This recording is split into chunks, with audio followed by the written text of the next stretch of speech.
केसी बिश्नोई का नमस्कार। खरी कसौटी में आज हम दिखाएंगे कि भारतीय जनता पार्टी के कद्दावर नेता लालजी टंडन, जो मध्य प्रदेश सरकार में राज्यपाल थे, उन्होंने मेदांता अस्पताल में ली अंतिम सांस। कोरोना संक्रमण भारत में तेजी से बढ़ रहा है, उस पर देखिए हमारी रिपोर्ट। बाजार में रंग बिरंगे मास्क बिक रहे हैं, इस पर होगी हमारी रिपोर्ट।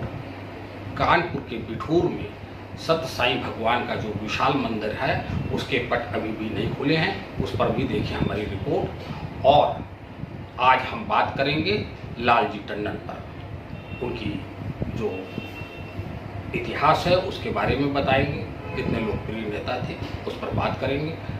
लेकिन इससे पहले देखें आज की स्टोरी।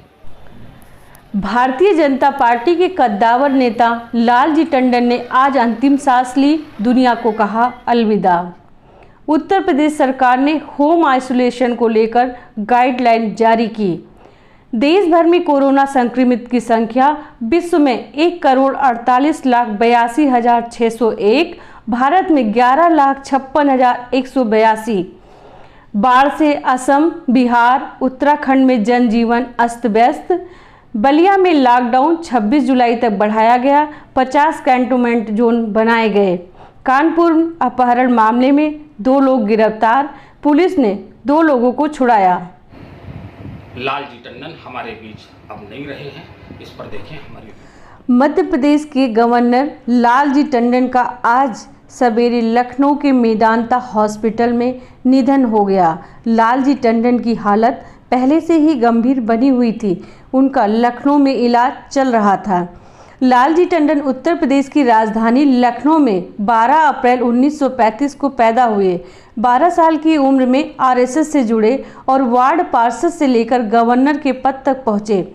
लोकसभा चुनाव 2019 में बीजेपी ने लालजी टंडन को वाजपेयी की विरासत संभालते हुए लखनऊ लोकसभा सीट से उम्मीदवार बनाया था, जिसमें 40,000 वोटों से ज़्यादा जीत हासिल की थी। इससे पहले तक लखनऊ से पूर्व प्रधानमंत्री अटल बिहारी वाजपेयी सांसद चुने जाते थे।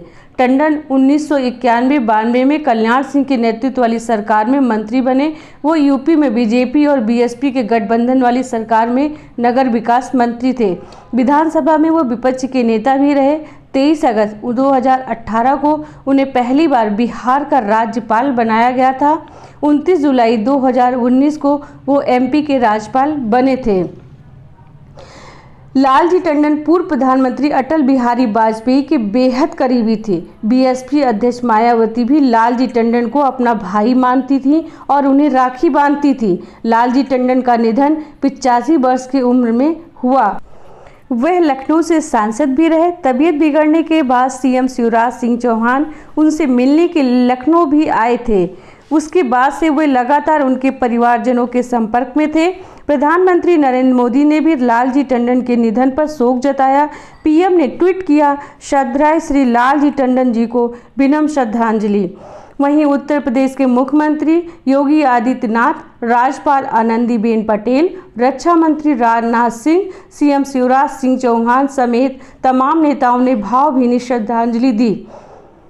टंडन जी ने समाज की सेवा में अमूल्य योगदान दिया। यूपी में बीजेपी को मजबूत बनाने में उनकी अहम भूमिका रही। वे कुशल प्रशासक और आम लोगों की सेवा करने के लिए हमेशा तत्पर रहते थे। खरी कसौटी न्यूज़ के लिए कैमरामैन रवि बिश्नोई और दिनेश मिश्रा के साथ मैं सरोज त्रिवेदी।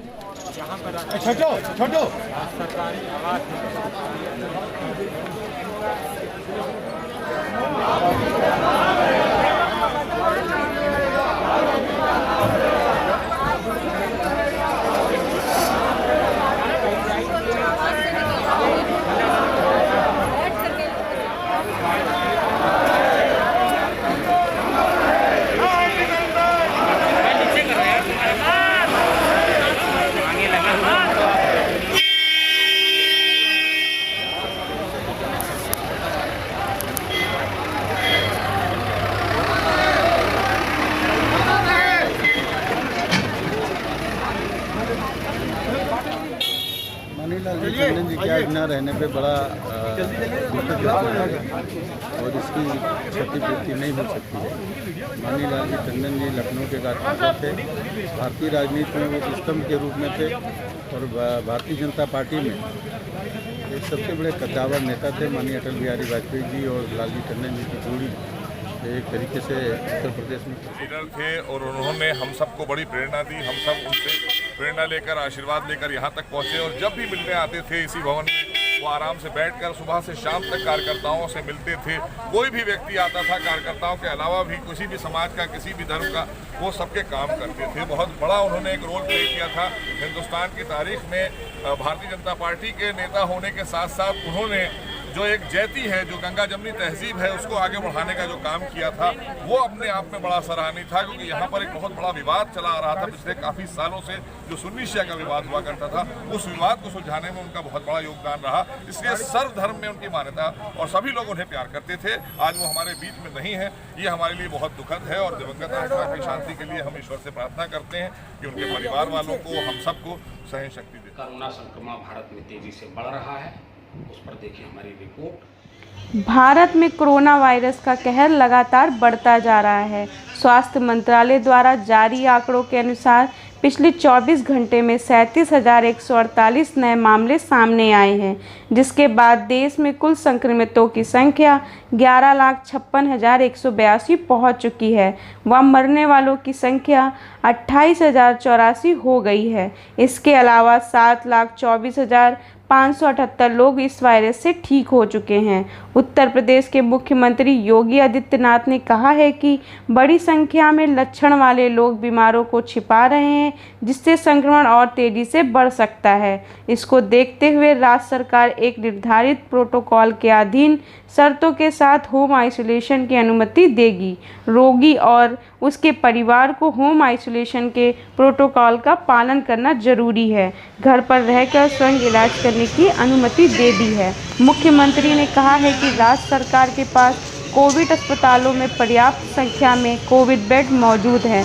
उन्होंने कहा कि इस व्यवस्था को लागू करने के साथ साथ लोगों को कोविड-19 से बचाव के बारे में जागरूक किया जाएगा, अभियान चलाया जाएगा व इसमें प्रिंट, इलेक्ट्रॉनिक व सोशल मीडिया सहित बैनर, होर्डिंग, पोस्टर व पब्लिक सिस्टम का उपयोग होगा। मैं खरी कसौटी न्यूज़ चैनल से कैमरामैन मिश्रा के साथ लक्ष्मी। इस समय जो हमारे देश में ये कोरोना महामारी फैली हुई है, इससे एक ही इस समय इलाज है कि हम लोग सोशल डिस्टेंसिंग का पालन करें, ज़्यादा वो हाथ ना मिलाएं, सैनिटाइज करते रहें और मास्क लगाए रहें। मास्क ही और ये सैनिटाइजिंग ही हमारे इस कोरोना संकट से दूर करने का इलाज। भारत में दिन प्रतिदिन कोरोना बढ़ता चला जा रहा है, उसके लिए कुछ आप कहना चाहेंगे? बस यही कहना चाहेंगे कि लोग मास्क और सैनिटाइजिंग का इस्तेमाल करते रहें और ज़्यादा से ज़्यादा दूरी बनाए रखें। और जो हमारी सरकार कर रही है, संडे तो फ्राइडे जो मार्केट खुल रही है, उसमें ज़्यादा से ज़्यादा ज़रूरी सामान लेने ही बाहर निकले, अन्यथा बाहर फर्जी ना कर लें। बाजार में रंग बिरंगे मास्क बिक रहे हैं, इस पर होगी हमारी रिपोर्ट। कोरोना संक्रमण के मरीज लगातार बढ़ रहे हैं, वहीं सरकार ने अपनी गाइडलाइन में लोगों को मास्क पहनना अनिवार्य कर दिया है। बिना मास्क लगाए पकड़े जाने पर 500 रुपये जुर्माने का नियम बना हुआ है। आजकल जगह जगह रंग बिरंगे मास्क और सैनिटाइजर बिकते हुए दिखाई पड़ रहे हैं। ठेला हो, पान की दुकान हो, मेडिकल स्टोर हो या फिर जनरल स्टोर हो, सभी दुकानों में रंग बिरंगे मास्क बिक रहे हैं। लोग अपने कपड़ों की मैचिंग के हिसाब से रंग बिरंगे मास्क पहनते हैं। छोटे बच्चे भी अपने पसंद के अनुसार छोटा भीम, डोरेमोन, मोटू पतलू के तरह खरीद कर मास्क पहन रहे हैं। बाजार में मास्क की कीमत 5 रुपये से लेकर 500 रुपये तक बिक रहा है, जिससे तमाम बेरोजगार लोग मास्क बेचकर अपना घर चला रहे हैं। अपनी सहयोगी चित्रा के साथ मैं सरोज त्रिवेदी। कानपुर के बिठूर में सत्य साईं भगवान का जो विशाल मंदिर है, उसके पट अभी भी नहीं खुले हैं, उस पर भी देखिए हमारी रिपोर्ट। और नमस्कार, इस समय हम लोग बिठूर मंदिर अपने साईं दरबार पर खड़े हैं। ये आप देख सकते हो कि कोविड-19 की वजह से इस समय श्रद्धालुओं को दर्शन बाहरी से कराया जा रहा है। और देखते ही अब पट बाबा के बंद है। इस समय सिर्फ अंदर पंडित जी अपने पट जरा सा खोल के अपने बाबा के दर्शन कर रहे हैं और श्रद्धालु बाहरी से दर्शन करके अपने घर को वापस हो रहे हैं। आप इधर देख सकते हो कि चारों तरफ बंद है इस समय लॉकडाउन की वजह से। किसी अब हम बात करेंगे लालजी टंडन पर। लालजी टंडन के बारे में हम आपको बता देना चाहते हैं कि लखनऊ का कोई ऐसा व्यक्ति नहीं होगा जो लालजी टंडन से न जुड़ा हो, और चाहे विषम परिस्थितियाँ रही हों, लालजी टंडन सबके लोकप्रिय थे और सब संप्रदाय के नेता थे। उनके पास चाहे वो सिया लोग हों चाहे वो सुन्नी लोग हों, सारे लोग उनकी बात मानते थे। उनका जन्म जो हुआ था वो लखनऊ में ही हुआ था। 12 अप्रैल 1935 को उनका जन्म हुआ था। 12 साल की उम्र में आरएसएस से जुड़े, लखनऊ के वार्ड पार्षद से लेकर संसद सदस्य बने, कैबिनेट मंत्री रहे और उस समय रहे जब कल्याण सिंह के नेतृत्व वाली भारतीय जनता पार्टी की सरकार थी। इसके बाद जो बहुजन समाज पार्टी के सहयोग से सरकार बनी थी उसमें भी मंत्री थे। और इनका जो व्यवहार था वो ऐसा था कि बहन मायावती भी अपना भाई नहीं मानती थी, इनको राखी बांधने जाती थी और वो रिश्ता कायम रहा। और अटल बिहारी वाजपेयी जो लोकप्रिय नेता थे, भारत के यशस्वी प्रधानमंत्री रहे, उनके सबसे नज़दीकी अगर कोई था तो वो लालजी टंडन था। लखनऊ में जब अटल बिहारी वाजपेयी जी ने कहा कि हम चुनाव नहीं लड़ेंगे तो उनकी विरासत को उन्हीं ने संभाला और लोकसभा के वो सदस्य यहाँ से चुने गए अटल बिहारी वाजपेयी के स्थान पर। आज वो लगभग 85 वर्ष के होने को आए, मेदांता अस्पताल में भर्ती थे। उन्हें देखने के लिए मध्य प्रदेश सरकार में मुख्यमंत्री शिवराज सिंह चौहान उनके लिए आए, बड़े बड़े नेता उन्हें आए देखने, लेकिन ईश्वर को मंजूर नहीं था, कई दिनों से बीमार चल रहे थे। आज सुबह 7 और 8 बजे के बीच उन्होंने अंतिम सांस ली। जैसे ही ये खबर फैली, जंगल में आग की तरीके नेताओं का अंबार लग गया और उन्हें देखने वालों की कतार लग गई और उनका शव जो था आशुतोष टंडन जो उनके बेटे हैं उनके आवास में रखा गया और उसके बाद अंतिम संस्कार हो गया। प्रधानमंत्री ने भी ट्वीट करके दिवंगत आत्मा को शांति प्रदान करे, ऐसा ट्वीट किया। अमित शाह और जितने भाजपा के नेता हैं अधिकतर सभी ने संवेदना व्यक्त की और इसके साथ पूरा लखनऊ के जो नगरवासी थे वो अपने को अनाथ समझने लगे, क्योंकि किसी की भी समस्या हो, कैसी भी समस्या हो, बाबूजी लोग उनको कहते थे।